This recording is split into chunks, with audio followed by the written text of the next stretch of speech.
This is Workplace Conversations with Rosalind Andika. So, hi guys, welcome to Workplace Conversations. And we want to know our host and workplace mentor. Many of you know her as Rosalind Andika. So, let me allow her to tell her more about herself. Hi, Rosalind. Hi. So, many know you through this show that you host, this very beautiful show that is creating a lot of impact in the workplace and in the country, I would say. So, who is Rosalind? Okay. Hi, guys. My name is Roslyn Asiko Andika from Rasiko World. And I am a workplace mentor and transformation coach. And I am also a human resource practitioner. I did human resource management in university, and I am living my passion through workplace conversations. Oh, that's Yeah. nice. That's very interesting. You say that you're living your passion through workplace conversations. Yes. Um, and you have done HR. Is that what inspired you to become a workplace mentor?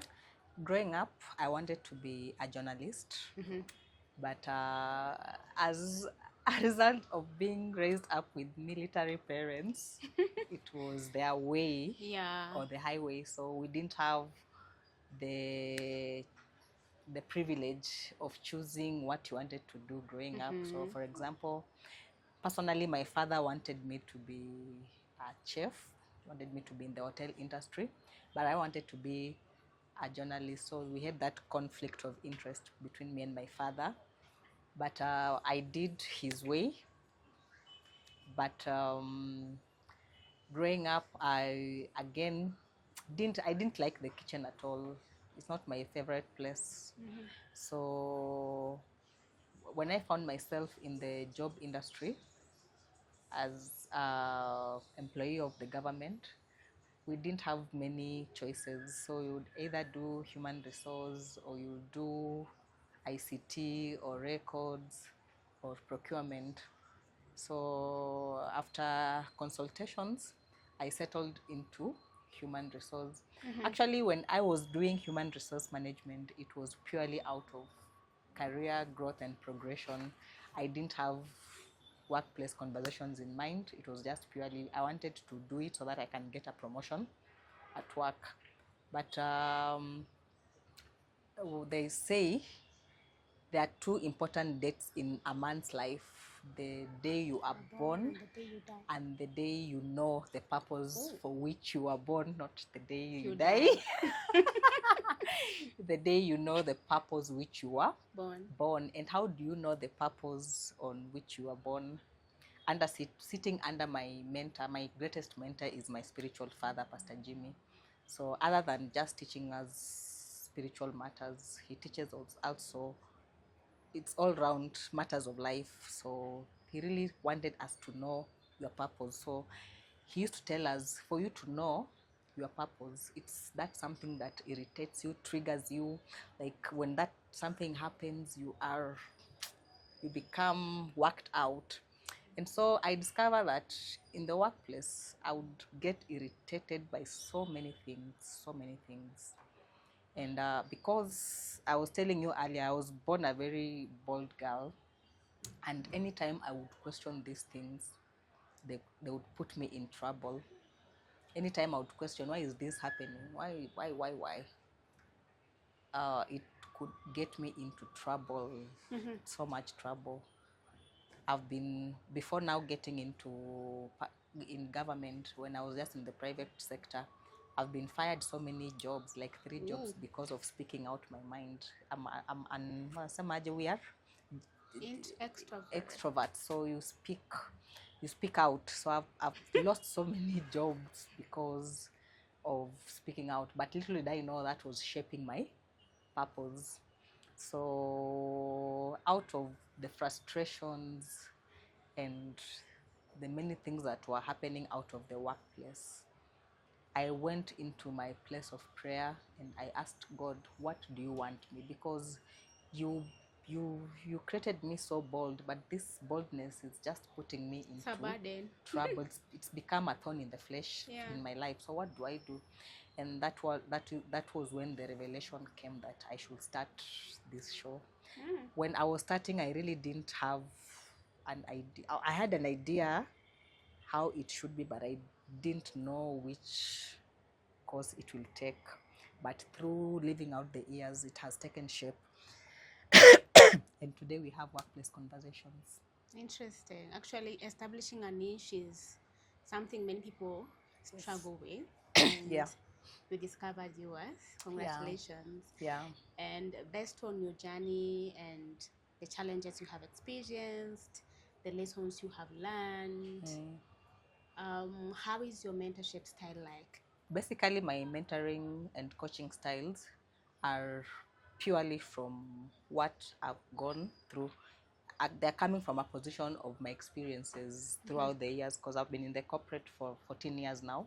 So my experiences, because what I've not told you is that going into the corporate, I started at the lowest level. I started as a messenger, then I became a clerical officer, served through the ranks, and then I finally became a human resource manager. So my experiences as a messenger, my experiences as a clerk, my experiences as a HR, they all collate, and they it makes it very easy, because if I'm mentoring, for example, somebody with time management issues, it's very easy because I'm always an early bird, and I'll always tell them the benefits of coming to work early and what coming to work late, the impact it can bring into your life. If I think I have first-hand experience in toxic workplaces, and so if I am talking about toxic workplaces, I am talking from a point of experience, because I experienced it for 3 years, something that was pushing me into depression. So I mentor and coach from a point of first-hand experience.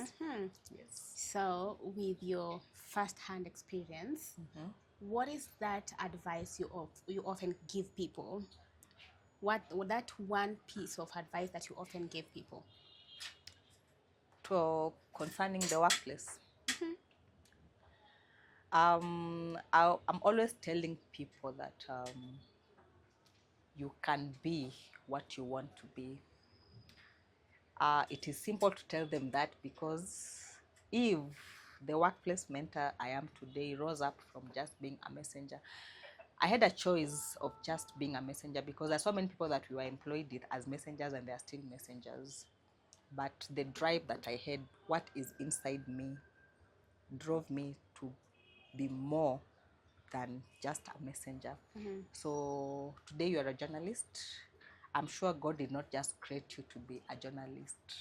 You can be more than a journalist. There's a very popular verse that I always use on Monday, that creation is eagerly awaiting for the manifestations of the sons of God. What are these manifestations? Are creation waiting for? They are waiting for your innovations. Wow. They are waiting for your discoveries. They are waiting for the many things that Mikal can do. So there's much. I'm glad you are also living in your purpose through the authentic woman.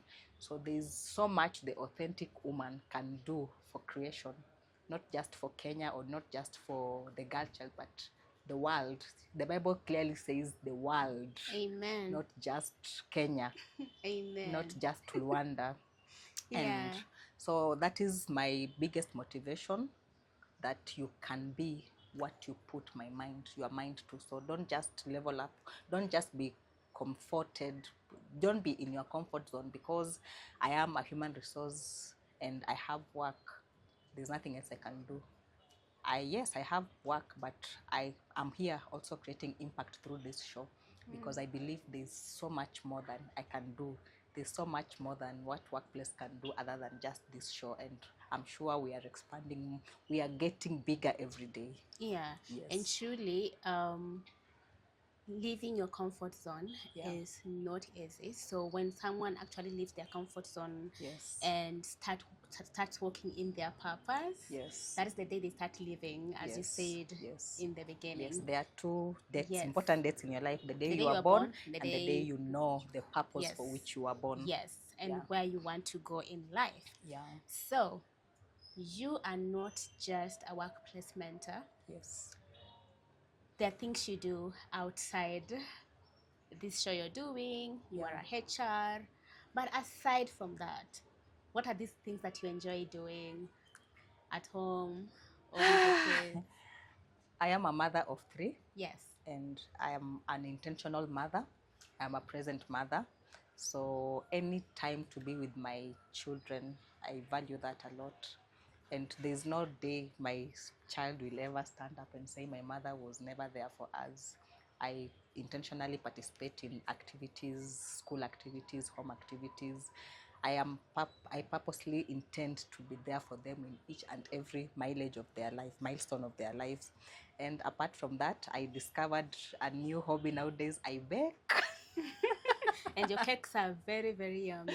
Every Saturday I bake different flavors of cakes. I've baked lemon cakes. I've baked black forest. I've baked red velvet.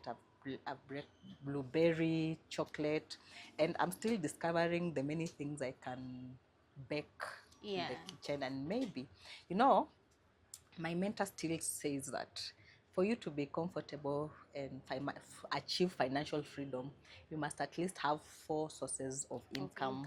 So who knows, that could also be a venture very soon. I'm still doing the practice. Yeah, and we are rooting for you. Yes. And based on who you are, we shall not be surprised if we have a bakery in Rongai or all over the country. Yes.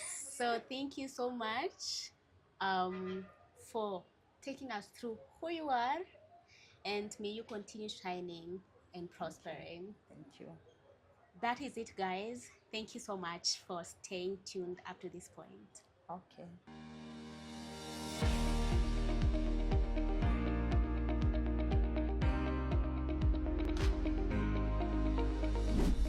This is Workplace Conversations with Rosalind Andika.